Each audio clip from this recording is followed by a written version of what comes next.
Dodds.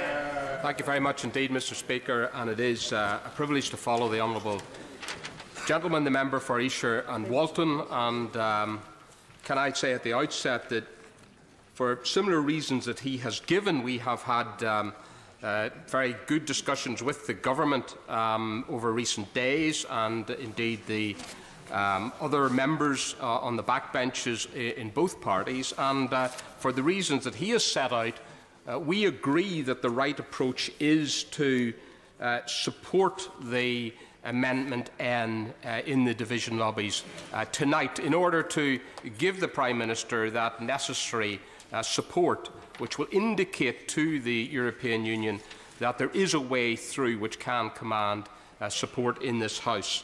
The issue of the Prime Minister agreeing to bring back any final deal for a meaningful vote, the fact that it is going to be legally binding changes that she seeks, she has said about reopening the withdrawal agreement, and the fact that serious considerations will be given to options which can really bring people together on the Brexiteer and Remain side of the argument. I think these are all powerful reasons to get behind this amendment tonight. I believe that there is a way through the current difficulties in terms of the deadlock, but some of the options that are being put forward tonight through other amendments simply don't command a majority, in my view. And I think we have to be realistic about that. And I think that we want a deal, certainly on these benches. We want a deal. We do not want a no-deal outcome, but the idea of taking no deal off the table is more likely to lead to a no-deal outcome than anything else, because that's exactly what will ensure, if that were to be the case, that will exactly what will ensure that the EU holds out and gives absolutely nothing in terms of any future negotiations. And certainly, having dealt with the Irish government over many years of different hues, that's exactly the approach that they've told us that they will take. So it shouldn't become as any surprise that that should be the case. The Prime Minister has focused in on the issue. There are issues with the withdrawal agreement and the political declaration. We have some issues with those, but the backstop is the main issue. And that is the issue which, if addressed, can mean that we can get a withdrawal agreement through this House. And I don't need to rehearse all the reasons why the backstop was so difficult for us as unionists. I think the Right Honourable Gentleman, the member for Beaconsfield, described it himself as damaging to the Union. The Father of the House described it as a ridiculous proposition, and the Prime Minister herself has criticised it in strong terms as something that nobody wants everybody to test, nobody likes it, and yet it remains at the heart of our debate. So we have to address the fact that with it in place, we cannot support the withdrawal agreement. Now, people say that this cannot possibly be revised. And yet, as the Honourable Gentleman has just said, Michel Barnier himself this week, having to deal with the criticism that came in the way of the European Commission spokesperson who said there would have to be a hard border in the event of a no deal, said, no, there doesn't have to be, and I won't repeat the quote that he has just given. But the fact of the matter is, if in a no-deal situation we can have a situation where there is no hard border, we can certainly have such a situation in the event of a withdrawal agreement and a deal. Of course it is the case that that is the situation. And the situation in the Irish Republic is not as homogenous as people think.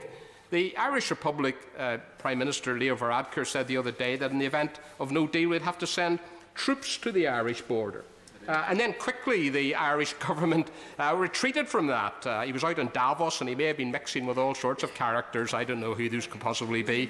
And he obviously got carried away with the rhetoric. So there's some wild stuff being said. And one of the things that really concerns many, many unionists, and we do speak for the vast bulk of unionists in this House who are concerned about the implications of the backstop, one of the most damaging arguments is that this is designed to protect the backstop, the Good Friday Agreement, the Belfast Agreement, as amended by the St Andrews Agreement. It does nothing of the sort. Lord Bew, one of the architects of people behind the Good Friday Agreement, has written a recent article, Policy Exchange, in which he says it drives a coach and horses through the Good Friday Agreement. So we need to be realistic here. By giving give way. Thank the honourable member for giving way. Lord Bew went even further, I believe, in the other place last week when he described that there is one great problem with the backstop: it does not protect the Good Friday Agreement. And he's made that point repeatedly, and surely that is the issue, that the backstop actually drives the coach and horses, as he said, through the withdrawal agreement. Yes, absolutely right. And I would urge right honourable and honourable members on all sides, please, to read what he has said.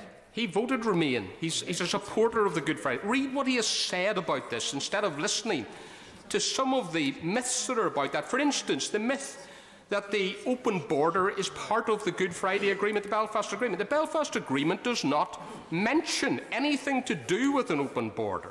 I mean, this is a complete myth. What we want in Northern Ireland, on all sides, we as in our party are absolutely committed to no hard border on the island of Ireland, but not at the expense of creating borders down the Irish Sea with our biggest market and with affecting the integrity of the United Kingdom. That has got to be the sensible position.